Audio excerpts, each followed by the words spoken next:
আমার নিজস্ব ফেসবুক পেজটি গত 13ই আগস্ট থেকে ডিসেবল করা। আমি নোটিস করেছি 5টা ফেসবুক পেজকে যারা ফেক এবং আমার ছবি আমার ভিডিও ব্যবহার করে ওনারা আমার নাম দিয়ে পেজ ওপেন করেছেন। তাতে আমার কোনো সমস্যা নেই, কিন্তু ওনারা যেটা করেছেন যে আমার ভয়েস বিকৃত করে বা ক্যাপশন বিকৃত করে বা এআই দ্বারা বিভিন্ন উদ্দেশ্যমূলকভাবে আমাকে হেয় করার জন্য, আমার বন্ধু বান্ধব এবং আমার সারাউন্ডিংসের সাথে আমার সম্পর্ক খারাপ করার জন্য ওনারা উদ্দেশ্যমূলকভাবে কিছু ফেক ভিডিও বানিয়ে ফেক ক্যাপশন দিয়ে আপলোড করেছেন।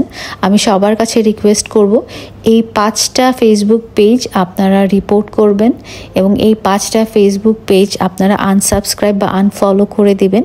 এবং এটা আপনাদেরকে বারে বারে বলছি যে এই 5টা ফেসবুক পেজ আমার না, আমি ওন করি না। এবং এই ফেসবুক পেজদের ওনারদেরকে বলছি, আপনারা আমার ভিডিও আপলোড করেন ঠিক আছে, কিন্তু আমাকে বা আমার বন্ধু বান্ধব বা আমার পরিচিতজনদেরকে হেয় করার জন্য আপনারা যেরকম উদ্দেশ্যমূলক ক্যাপশন দিয়ে বা এআই ব্যবহার করে আর্টিফিশিয়ালি আপনারা ভিডিও মেক করে আপলোড করছেন, সেটা যদি বন্ধ না করা হয় আমি খুব দ্রুত আইনের ব্যবস্থা গ্রহণ করব।